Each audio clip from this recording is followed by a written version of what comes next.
উথাল পাথাল সুখে বয়েছে। ধুধু এক মরু যেন নদী হয়েছে,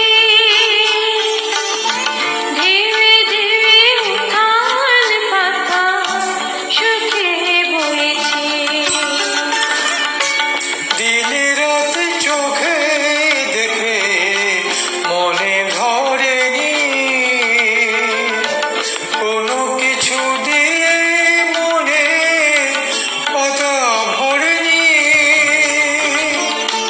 তুমি আখর নাচে নালে আজও কিছু লেখা হতো না, তোমার সাথে দেখা না হলে।